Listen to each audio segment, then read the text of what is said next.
Okay, good afternoon, everyone. We are going to call the meeting of the LAFCO Budget Committee to order.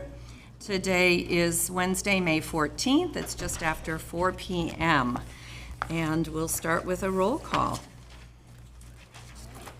Sorry, I caught you off guard there. Okay, Commissioner Friedman. Here. Commissioner Gustafson. Here. Commissioner Lohman. Here. And Commissioner Rohan. All right, you have a quorum. And we have number 2 item on our agenda is changes and approval of the agenda. I have a suggestion. I don't see that we have made me the chair of this committee, and so I thought we should have an addition of nominating a chair from the committee. Would that be acceptable to the staff, and is that allowed under? Yes, I'm so sorry. It's our first committee meeting, and so you're 100% correct. We don't have a chair. Yes, we can add that to the agenda. I just jumped in to run until we do the next steps. So with that, I'd like to add that to the agenda, and I probably need a 4/5 vote to add to an agenda. Is that right? I forget all my Brown Act. A motion to amend the agenda to include discussion on chair and vice chair. In action, we take action. Yes. Okay, so I have a motion. All in favor? Aye. Aye. Any opposed? No opposed, so that passes unanimously. So I would like to take that up first, if that's okay. Yes. That would- All right, I will open the floor. I haven't sidelined him yet, but I'm going to actually nominate Sean as chair of the committee. Just because. I will second that. There you go. Okay, Sean, you get to come over here. Could I make Oh, yes. a comment? Yes. One of the things that we did in the personnel committee was made a decision that we would not name a vice chair, that if there was a committee meeting and the vice, and the chair was not there, the members present would decide someone to run the meeting that day. Is that That sounds an okay thing here? just fine. I think that's a modification to the motion. Would you like to second that? Or, yeah, okay? Yes. Or whoever, you made a motion, Sure. you seconded, I you'll approve the amend your modification, motion, yes. and you will second the amendment, and all in favor? Aye. Any opposed? Their motion passes. Mr. Lohman, you can take over. There you go, Sean, you can call me later.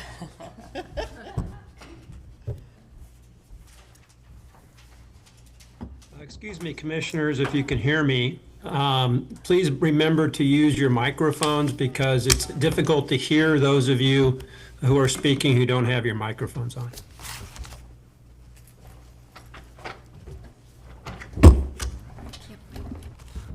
Well, thank you very much. I guess we'll go ahead and move forward with item 3, Placer LAFCO proposed budget fiscal year 25-26. Thank you, Chair Lohman. By the way, Commissioner Lohman was on the Budget Committee when I first started about 3.5 years ago. So, and Commissioner Rohan. So we have our OG members.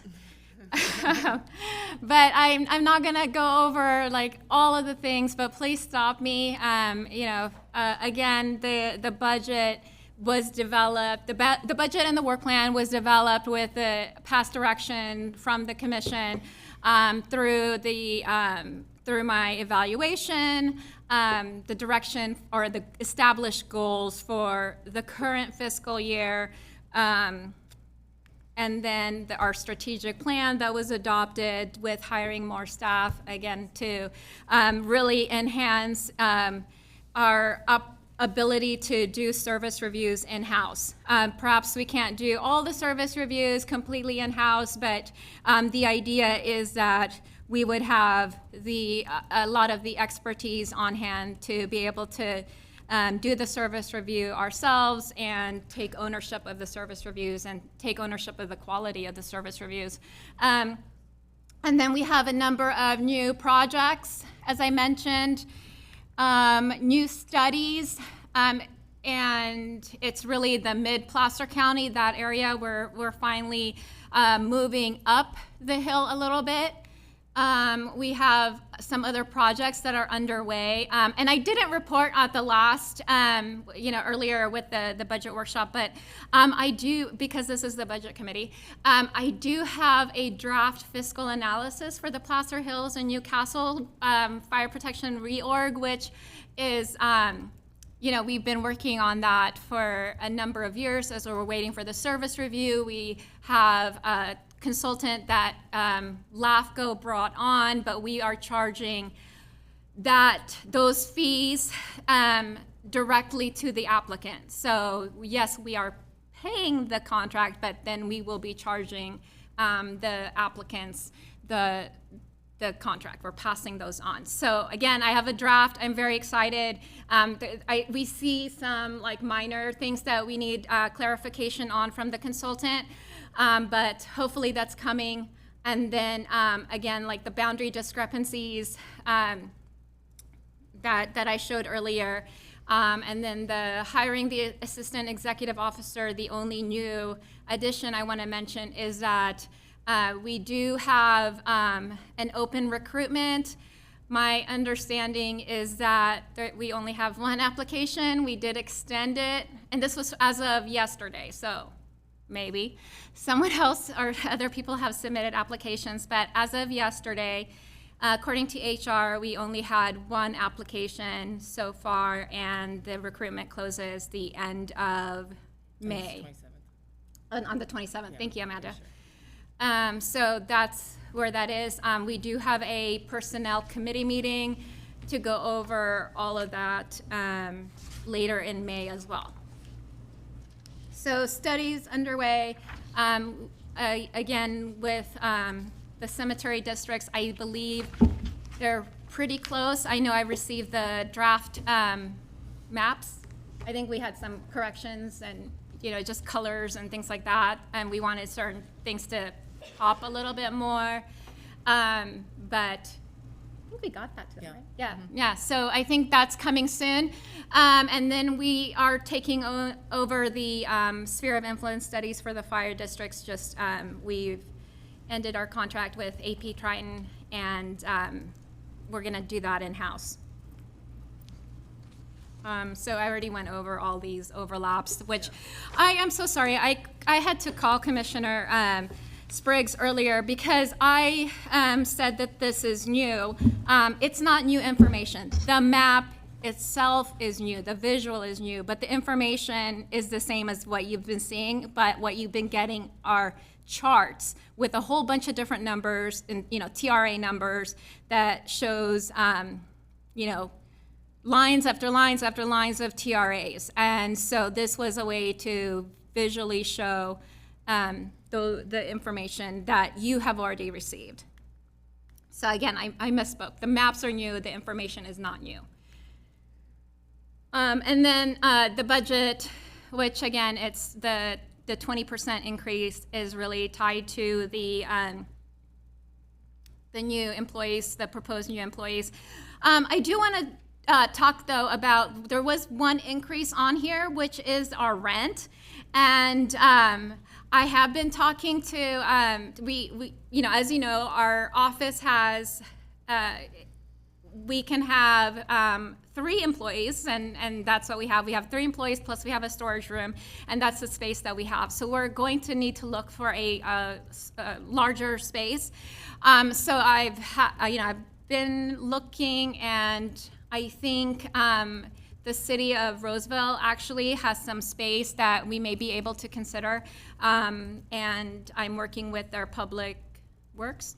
I don't think it's the public works director, but with one of Dom's staff to schedule a site visit to see if that's something, their office is something that could work for us and that would be within our budget. So that is the only thing that is different other than the cost for employees, the salary and benefits for the proposed employees. So again, this is the associate planner level as well as a senior planner and a principal planner. The thought was to have opportunities for employees to move up the ladder, if you will. That was consistent with what the commission had said at the strategic plan. You wanted to give employees upward mobility options so that, if they were ready to grow, we could keep them as opposed to losing them to another agency, another LAFCO, or even a city, county, special districts, which is what I see happen quite a bit in LAFCOs. So if you have any questions. I do. The first 2 pages of your presentation that kind of have the assumptions leading into the preparation of the budget, I don't have those anywhere, I don't think. I might have them somewhere, but can I get those? Oh, yeah. We can email, or Amy, do you mind emailing? Sure. Because I know you have your.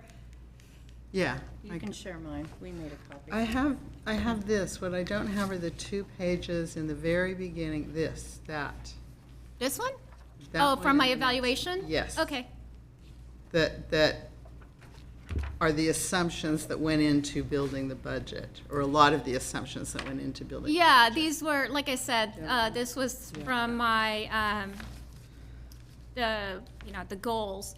And this was done, we were already my evaluation is completed around June, because it's effective July 1, but last year there was something that happened, and I can't recall what, but we were already in the budget year before it was approved, and so there wasn't an opportunity without major budget changes, work plan changes, to accomplish this. So this is the first budget where we could make this direction.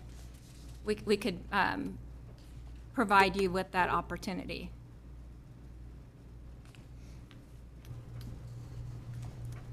Mr. Chair, Michelle, because I think I misunderstood the context of the previous meeting, I didn't make it in for the whole meeting. I thought that was with the special districts and cities to go over the budget with the leadership ahead of this committee meeting. I wanted to hear their input, but I didn't know that.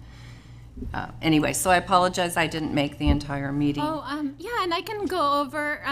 No, that's okay. So I might ask you to repeat some questions. So going back to some of the comments you heard from our city and county folks in the room, going back to the mapping, many of those maps we've been living with for let me put it in context. So I'm very cognizant that we're making a big jump in a budget year with a lot of fragility in a number of factors in our economic climate right now that may create concerns for the individual districts, the cities, the county, everyone. And so, trying to take a slower pace. Yes, we gave direction for you to hire staff at a time when it was just you and Amy, and and I know the Personnel Committee has given some goals, but I would like to see an option, and I would ask that the rest of the commissioners consider this, where we look at an option of bringing on less people for year 1 and using consultants, because we have had some good consultant reports. And what does that option look like, and how is that costed? Because we had a problem with one of our consultants, and now that's creating a staff workload in this next fiscal year because they didn't complete the project well. And I would just like to be cognizant of these concerns and maybe look at a phased approach as a consideration for the full commission on the budget. Sure. Because as one, I'm used to maybe, and I go to the mapping, so now I go to the mapping and I go, many of these issues have been out there for decades, correct? Yes. And they need to be fixed, I understand, but the urgency, the relative urgency of some of these may be much more important in a particular annexation proposal than some of the other ones. And so I think that's going to take some work of the commission to understand, what those priorities are and how they impact staff workload, consultant workload. because we can't fix it all at one time. I wish that 5 years ago, now 6 years ago, when I took office here, that I came in and didn't have to fix anything. But government is always about solving problems. That's why we're even here, right? If everything works smoothly, we probably wouldn't need boards and commissions and councils and so, you know, a lot of the work we do is trying to understand the past and correcting it moving forward. I just don't know that all of these are urgent for this year. And I know that's what we've scheduled out, but hearing some of the input, I'd at least like to see an option of what you would say are urgent, you know, that really need address, because things, the ones that we've jumped on, you know, especially Lincoln and Village 5, you know, we knew that was urgent. We knew we needed to get that out and get that done. Some of the others, I don't know. And with the list, I know that I know Suburban Pines is almost a failed district, correct? I think we've been, as the Board of Supervisors, appointing people because they don't even have anybody serving on the board. I'm not sure about Midway Heights. I don't know. And many of these are in my district. I'd like to talk to them. How urgent are these MSRs to your workload and to our work? Because we have some real other issues. So some of these are very small districts. Right. Yeah. And I don't mean to ignore them, but I'm trying to prioritize. I think all of us in government end up prioritizing our goals. And so I'd at least like to think of that. I don't know how the other commissioners feel, but if we could do a phased, or at least hear more about the urgency of some of these matters versus these are the new studies we're doing without understanding why they're urgent. Comment. I appreciate what Cindy has said, especially, I think there's like two parts to the message, is can you look at some different options in terms of staffing, but also look at the priorities. And I'd like to speak first to the staffing side of this. I'm curious about whether or not you have anticipated that we would have all those employees in the entire fiscal year. No. And can you look at that again and absolutely be sure that in reality we can possibly get those people hired? No, I mean, But then the impact of not getting that hiring done on the workload, which might inherently lead to a little bit more discussion about priority. But I'd like to look on the staffing side of the reality of it. It's nobody's fault, it just takes that long. right. No, and again, we have an open recruitment right now, and we've gotten one application. Am I allowed to say? Yeah, it's fine. It would be me. I'm the one that. And Well, good. I'm glad you still want to work for us, so that's good. I'm like, am I breaking HR? I don't know. No, it's fine. That's so the reality is, you know, LAFCO, it's just a very, and we do get some interest from, you know, other planners, city planners, county planners, et cetera. But the reality is there's not a lot of people that go to school. I didn't go to school, you know, with the intent of working for LAFCO. So I didn't know what LAFCO was until I got out. And I have a master's in city planning, just so you know. So, yeah. So, you know, the reality is that we may not have a very robust recruitment. And so you know, when we do have people that we're bringing in, there's only, for now, me to train. And I'm also working on projects as well as, you know, doing the more typical EO things. But in many ways, most of my job is still very much like an analyst, just because there's so much work and so much back work, or, you know. So in any event, the reality is, you know, when I presented this to the personnel committee, it was with the status quo, and then there was a one option. And then the two. So I can bring that back to the full commission because that already exists. And that's something to consider because even if we had a very robust recruitment where we had a lot of applicants, there's still the training involved, and I just don't see that it's a good idea to hire 3 new people all at the same time and have me still, doing the training, because the reality is, even if with planning background, a master's degree in planning, they probably have never heard of LAFCO. So there's that training aspect. And so no, I think, the phased approach is actually probably more realistic, just because the reality of how long it takes to train and onboard someone. Well, I really appreciate that, and I can look back at that option you gave the Personnel Committee. And then I guess the second part of that question was, are there a priority ranking of urgency of some of these projects? Yes, And- yeah, we can and do that. if you could take a look at that. And then one of the things that I was used to doing in my former career was prioritizing estimated work hours for a project. It's much different to do Village 5 than it might be to do Midway Heights Water Company, as an example. And so what type of, are there some parameters there, given all of your experience, that might lend to us understanding the hours required of admin and oversight on some of these projects? So that might help indicate if we have 2 that are tied and one is going to take a huge number of hours, but they're at the same priority level, maybe we can help understand that and work with the parties to see if they could be delayed or wait 3 months. I don't know. Yeah, we can try. The thing with LAFCO, as you know, is that every project is different. And so it would, I can't give you a perfect estimate, but I can say, well, this is going to take 150 hours and this is going to take 100 hours.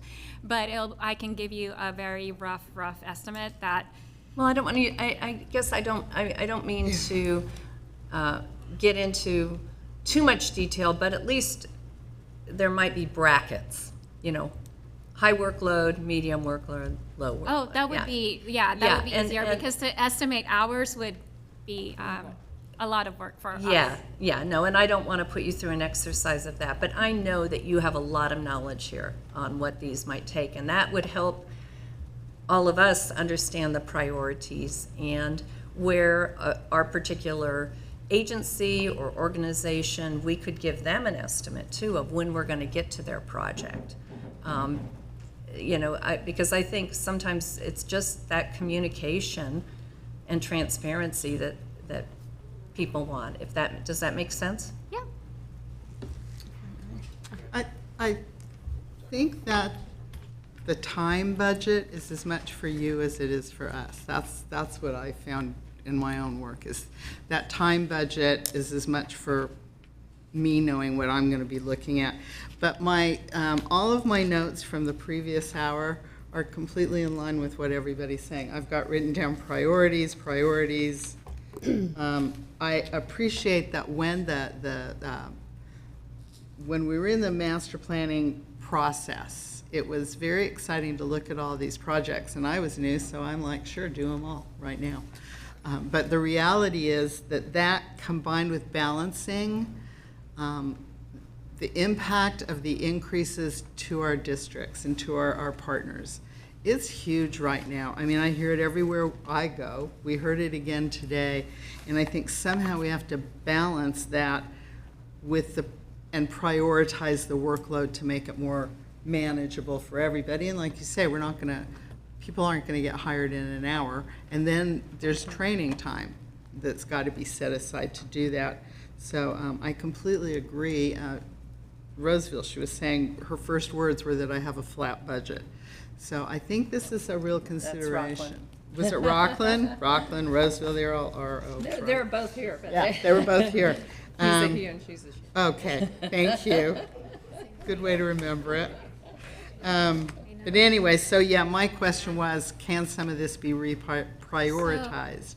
Yes, absolutely, always. I do want to point out too, though, that we do have mandated timelines for some of the things. For example,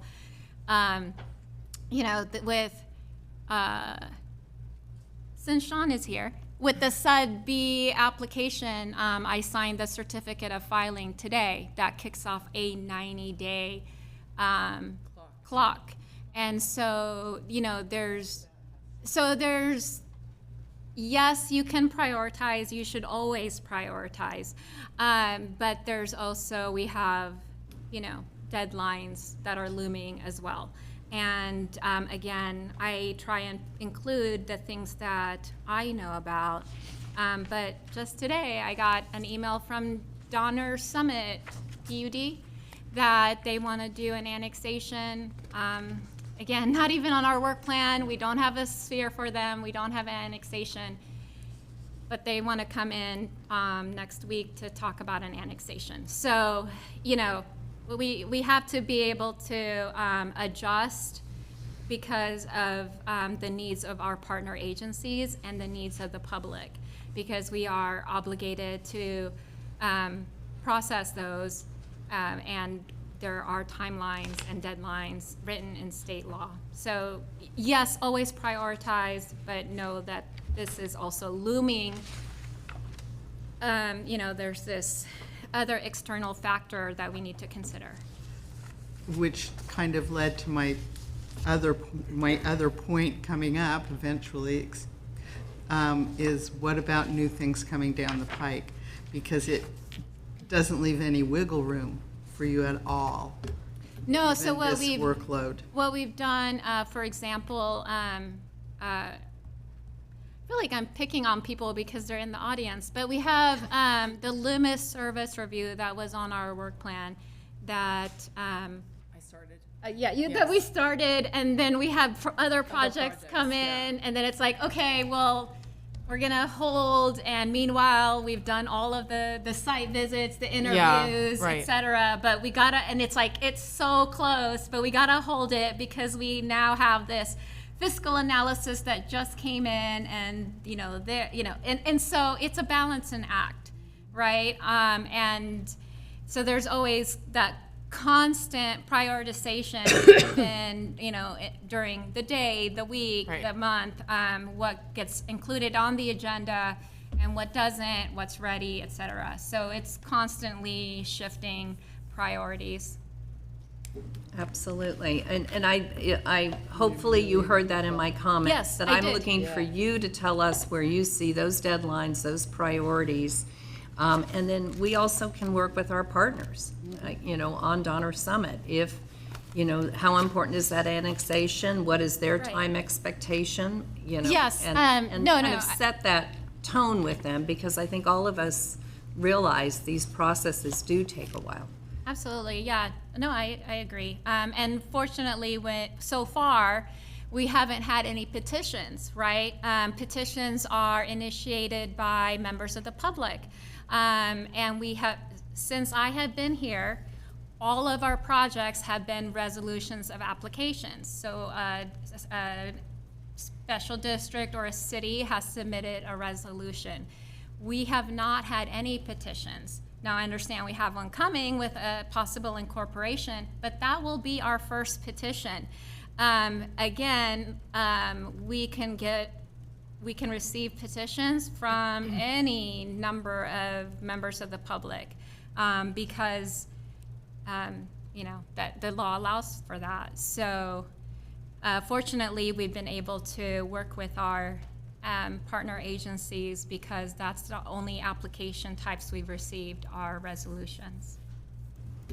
And I wanted to mention, it just seems, we've heard some very clear evidence about how an MOU with another entity or some association has the potential to save LAFCO and the members dollars. It seems to make sense that this committee should make a recommendation to the LAFCO Commission to begin to study that, with Shanti's concerns on the table, to make sure that it's a really good apples to apples comparison, but there's evidence out there, and it seems to me that we should do that. Am I missing something?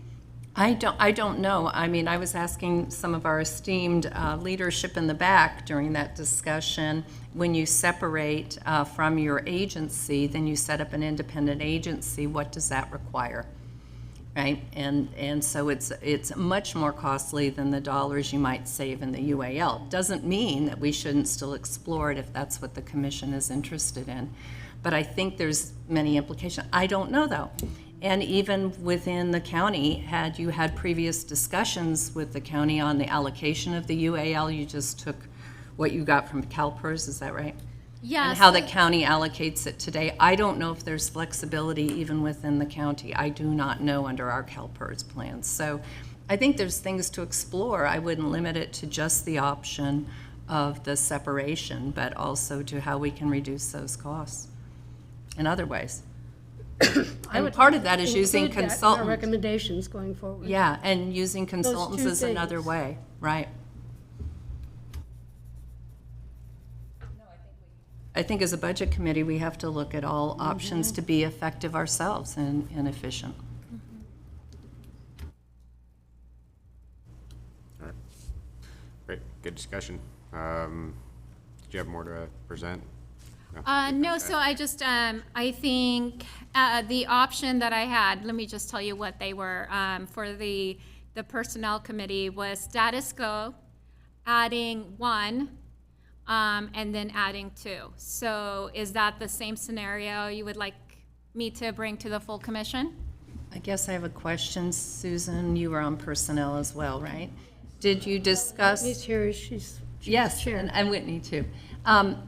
Did you discuss using consultants? We did. So Actually, with that was my option, suggestion. with the option of 1 additional hire and consultants, was that analyzed fully? Yes, and the reason was it was the quality. And I hope Commissioner Spriggs is still online, and because, you know, she had such a wonderful point, and it was so, you know, spot on, that yes, we do have some consultants that do good work, that, you know, and then we have some that isn't. The problem is when we have those few, you know, the ones that aren't good, then we risk our reputation as an agency. So I hope she's on here. Is she? Oh, darn. But I can say too, Michelle, and you and I have had conversations about that. Often consultant work is only as good as the oversight you give it. And that's just been my experience over decades, right? And so you need to be staffed adequately to have the oversight over the consultant's work and make those demands of the consultants to produce the product that we need, that we can stamp, or we don't accept it. And we don't want to spend money on consultants that are not producing that quality product. I totally agree with that. So I want to second your concern about the quality, because I was very, as you know, very upset about the time and money that went in with the one, and now we are paying the price, and every agency out here is paying the price for having to redo that work now with staff. Right, So- and us having to take over, as I mentioned, to Absolutely, yeah. you know. But yeah, to me, you know, you know, maybe it's the not all or nothing. There's a balance. Please to consider that option and bring it back to the full commission for discussion. And I agree, Susan, as long as it includes consulting, because I'm not feeling that just one more person is going to be able to tackle the urgency of some of this.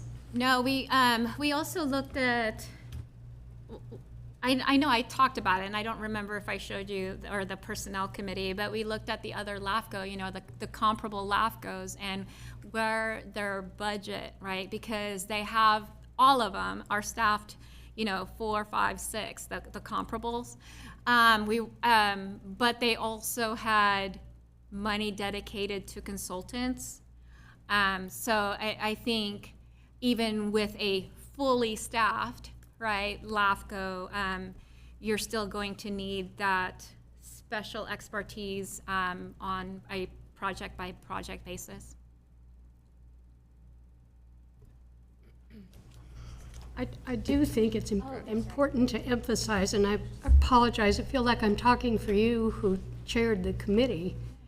The Budget Committee did discuss consultants. The Personnel Committee. Yeah, I'm sorry. Yeah. Personnel did discuss it, and the preference of the majority was to go with hiring staff.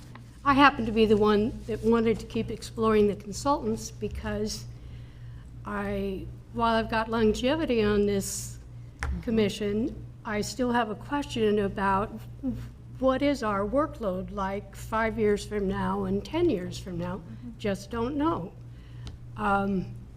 But I think it's important to emphasize that we may have a budget committee that's coming with one particular recommendation against a personnel committee that had a different one. So the commission will just have to weigh those two things. One doesn't discount the other. Absolutely, absolutely. Totally agree, Susan, and that is why we set up committees, so we could have different perspectives and then bring it back to the commission for that very reason.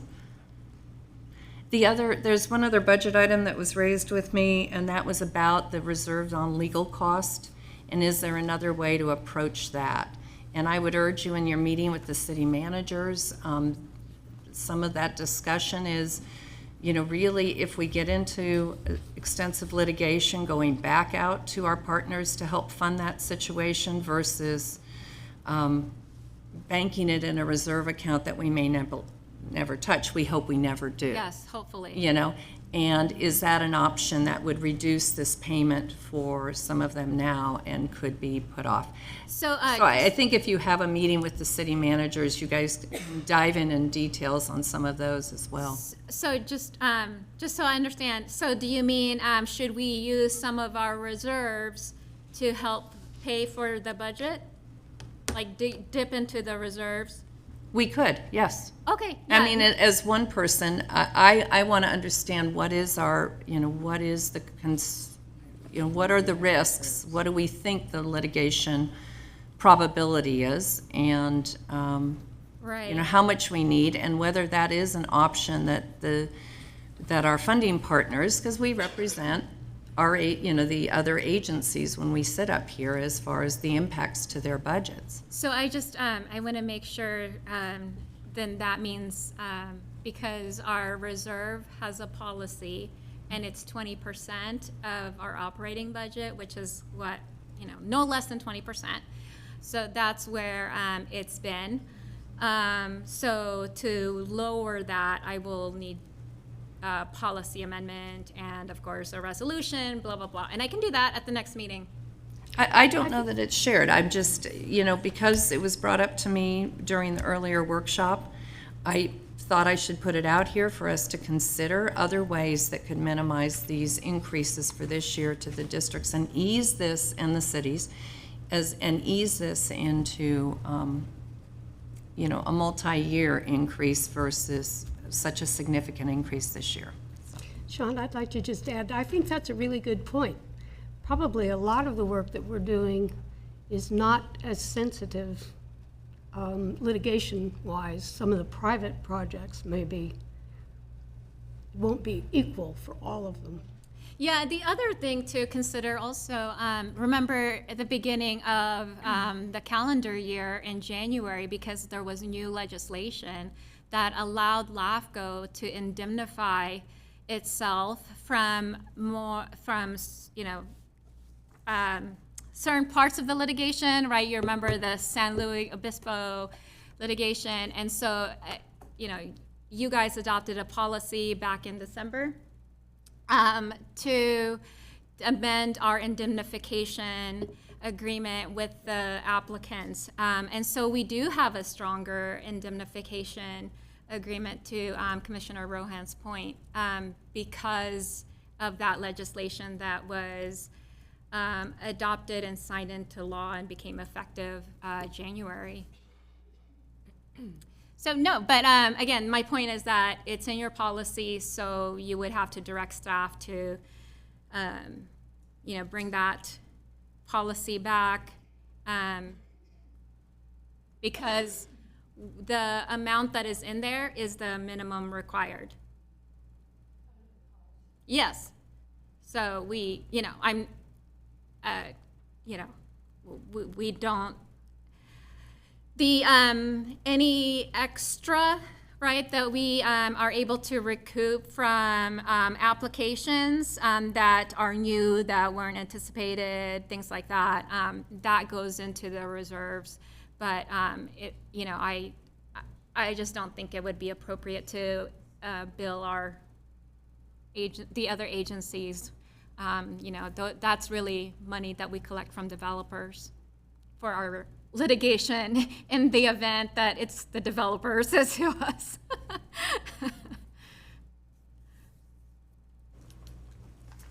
Thank you, Michelle. Any other questions from the commission? Do we have any questions or comments from the public? Please come on up.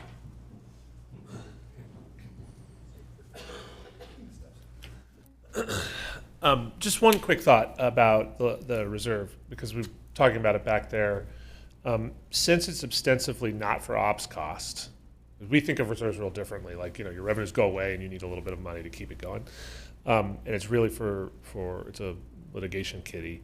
What I wonder is, when you receive applications at LAFCO, at least my thought or assumption was that, much like if you applied for a permit in Lincoln or Rockland or Roseville or anywhere, you, as an applicant, are required to sign a hold harmless or an indemnification provision that says that if some external party sues you, you pick up the cost for that legal matter. So get that. The second part of what she just said is, what if the applicant sues LAFCO?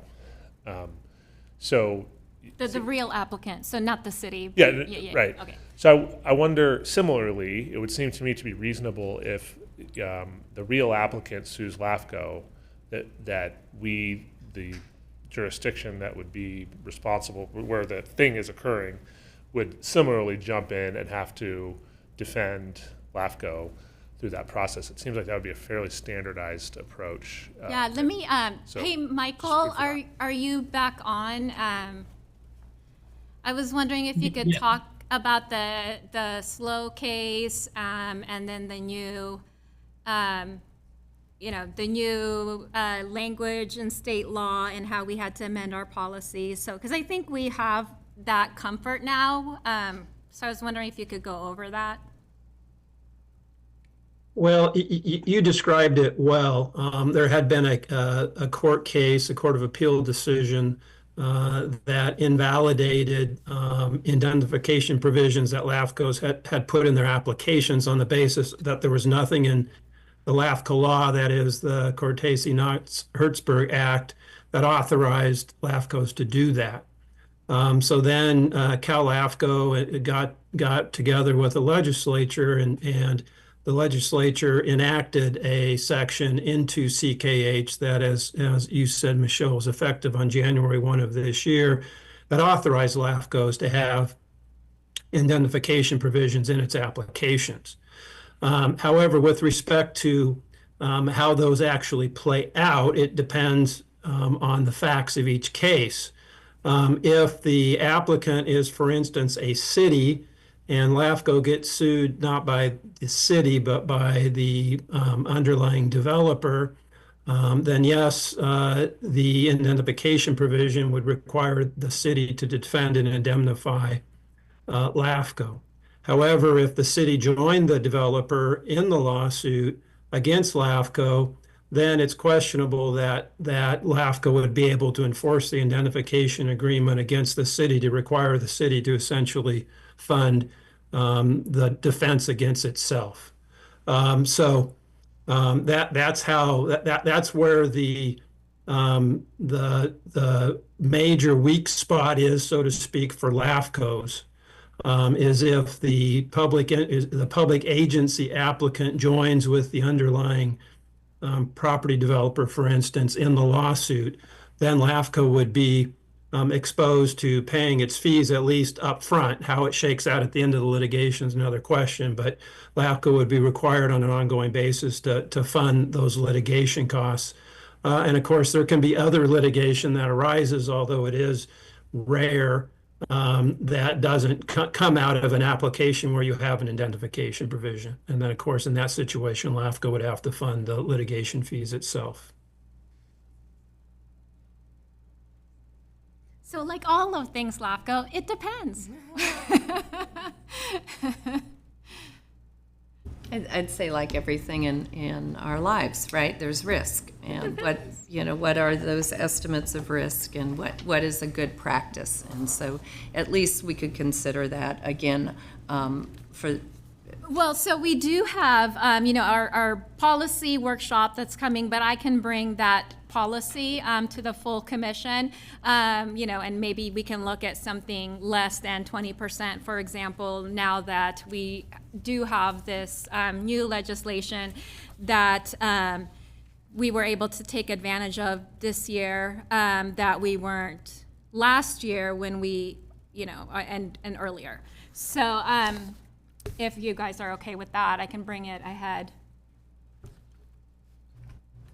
I have a question. Is it a significant amount of money? No, it's 20% of your operating budget.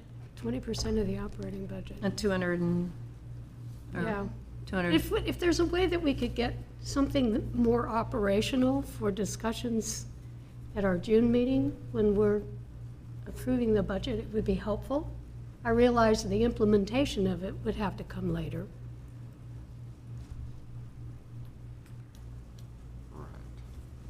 Oh, so I just want to make sure, I don't know if I received an answer, but the phased approach, I was doing the status quo 1 plus 1, which would be 4 total, and 5. That's what I'm bringing forward, right?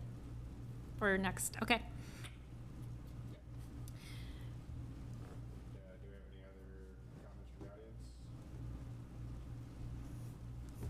We welcome your input. Yes. Okay, so my perspective is that there's the cost concerns by all the stakeholders in the cities, and then there's the workload concerns, which are associated but not necessarily the same impact. My concern is I understand and sympathize with the rationale behind all of them.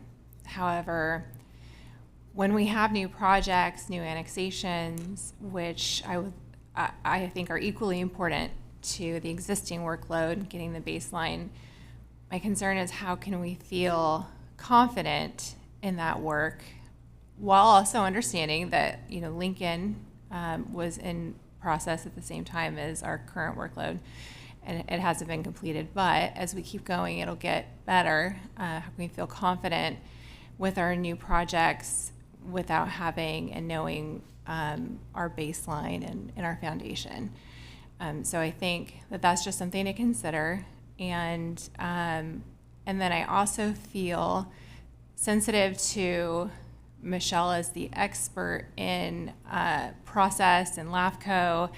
And while we all have a lot of different valuable experiences in all of these different elements, I feel trepidation about getting more involved with the prioritization than a minimal level. I think it's good to be able to give input, but I feel that it would be a slippery slope to get more involved in micromanaging, perhaps on any level with the prioritization, and that could also undermine due process or open up opportunities for that involvement. So I just wanted to put that out there, that those are my thoughts. If that makes sense. Can we respond? Yes? When it was mentioned, I thought, what scale would you use to determine what the priority is? That's hard, and I kind of alluded to that too in my question back to Holly from Rockland. What does the most good? Population-wise, what? How do you make that decision? Yet I also understand what Cindy's talking about when you've got. Now I don't know anything about it, but Midway as an example. Just seems like maybe that could hold a little bit, but I don't know. I don't know. Like I said, I don't know what the issue is. Is that just a regular MSR for them? No, actually, it's not. And it's So that's, we don't need to get into it Okay. now, because I don't want to get in, but I think that's where I was asking them, is it a, Yeah. And I'm And- just and saying, how I much workload appreciate is your it? concern Right. about the slippery slope. It is, and then, I agree. but I think we do need answers to our constituents about, that prioritization. That is part of the role of the policy of the commission, to set priorities. And so looking at those project applications and making sure we're being responsive to the most pressing, absolutely. And then, is there room? I just asked the question, is there room? And, yeah. It's a little bit difficult also for me to go into, when I come to a special district meeting or even a city meeting, it's always, oh my gosh, is here to dissolve a special district or here to consolidate or et cetera.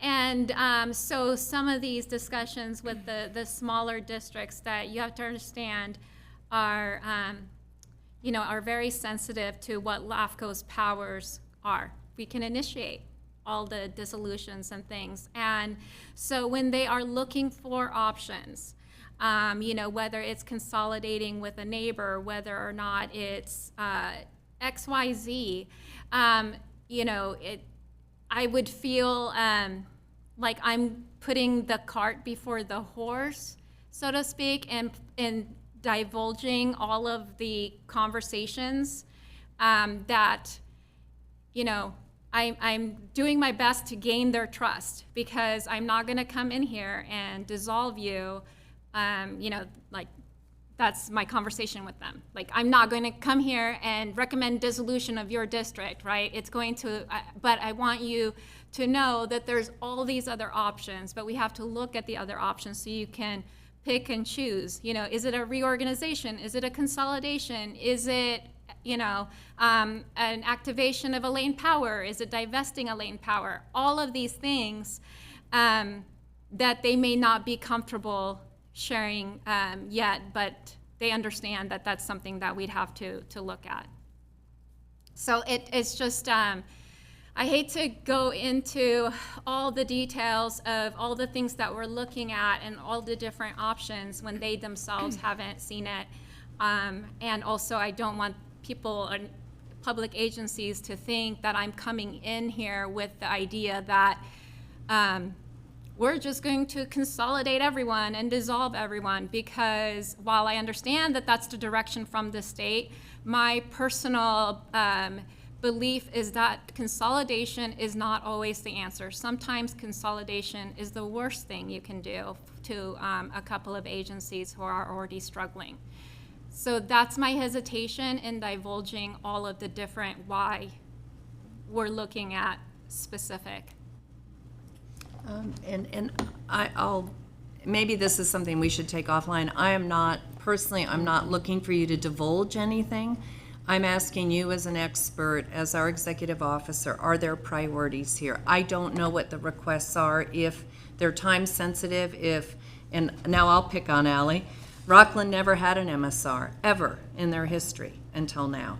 And so, that's a different story. I don't know about Midway Heights or Suburban Pines or these. And so I will defer to you if you say these are high priority. I just want to make sure that we can justify the workload as being critical to the people paying the bills for that. And I will rely on your judgment. I'm not getting into any divulging of details that maybe you feel are confidential to those folks. It's not that it's sensitive. This isn't like, CIA, NSA level. It's just, like I said, it's the impression that we are, and if you look at state law, it says, consolidate everybody, fewer government, right? Fewer layers of government. And, and so I understand where looking at us and maybe thinking that we will just follow that and not looking at other factors, right? Costs, services, and those other things that you, as the commission, will have to consider. So, like I said, it's just a matter of, I'll provide some, but you may not get the level of detail. Yeah, I was just thinking some sort of prioritization from your side and ranking, time sensitivity, are there factors that we need to address in 25, 26 we should budget for? So, and you and I can talk offline more because I don't mean to belabor this, and it's certainly not meant to be. I know there's areas where there's been virtually no growth. And so I did the last MSR for the Tahoe City Public Utility District in 2017. While they've acquired investor-owned utilities, their boundaries haven't changed. There's no, new growth in the Tahoe Basin allowed. So that might not be a high priority and I'm sorry to pick, but I'll pick on you and us. And so that might not be as high a priority as an area where there's growth, there's change, boundaries need to be adjusted, annexations need to be considered. So, yeah. And sometimes it's aging infrastructure, right? And because there is no new growth, they're now having to pay for those costs, and so maybe it's not as financially, they're not in a good financial situation because there is no growth. And so, those are the other considerations. And that maybe it's better to, work with our neighbors. If only. I think this discussion, though, also alleviates an expectation of you. You've got I know 20 people banging down the door to apply for jobs. I don't think that's what you said. So unless the workload matches what you can actually do, it's setting an unfair expectation on you. So I'm not looking for a level of detail, but I am looking for guidance without putting undue expectation on staff. Thank you. I have a question. Are you looking for guidance from us on workload timing or No. pace? Do you need that? Is that just something that is independent in your purview? And what is the standard of practice for LAFCO EOs? Is it you set the pace and it's just Right. I out? mean, since we have my evaluation there, to go back to my contract with the commission, I am responsible for the day-to-day operations of the commission. You have the statutory obligations as LAFCO, but also I have statutory obligation as the executive officer that is written in state law with timing and what I'm supposed to be doing. And so, there's already that. No, I don't need more direction than what I already have from the commission, which is run the LAFCO office, follow state law. And is But I'm happy to take more direction. Well, I do think that, but, any governing body has to look at the budget, and you can only do as much work as you have budgeted. So that's where our role comes in. And I think I'm asking for an alternative that may have impacts, and I don't know. If there's an impact on a project, we should understand that alternative in June when we can even consider it. We may not. We may throw it out the window and say, no, all of these are equally important and need to proceed. So certainly we need to be aware, I think, of those impacts. Michelle, is that fair? Yes. informed, You're but sure? potentially Yeah. not guiding, is what I'm understanding, interpreting as through the lens of what is most productive, and is it counterproductive the more involved we get into the weeds of how and who and when and Yeah, and you'll run that risk of slowing projects down because now I don't have that freedom to make that independent judgment. And we, now I gotta wait to have the meeting with the full commission, have the it's just, it's a balancing act. But, I will take more direction from the commission. I'm happy to do so. Yeah. I don't think us do. And Yeah. so I I'm really, just I trying to find this understand. level of discussion is getting down to, It's awkward. well, I no, don't I like don't, it, I just don't think it is. At understanding. least in my job, when I was sitting in your seat and when I see our CEO and city managers sit in your seat, I do think that this type of questioning on a budget is exactly what our duty. I'm sorry, the budget. Yeah, no, I meant like, the day-to-day operations. No, not, I don't think anyone asked you for day-to-day.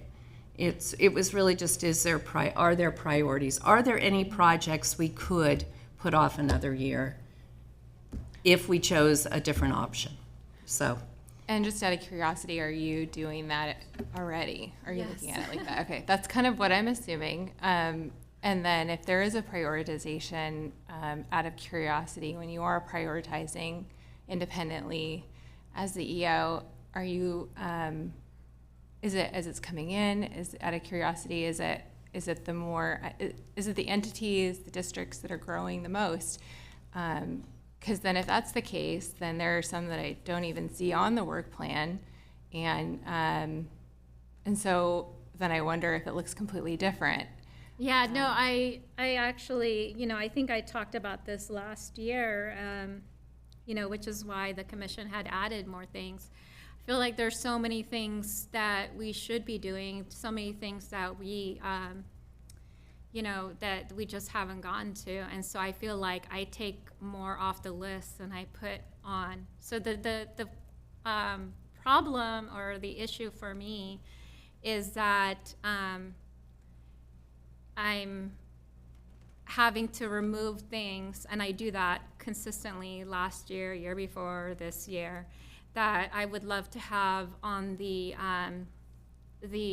work plan, but as it is, our work plan is very robust, and it's very,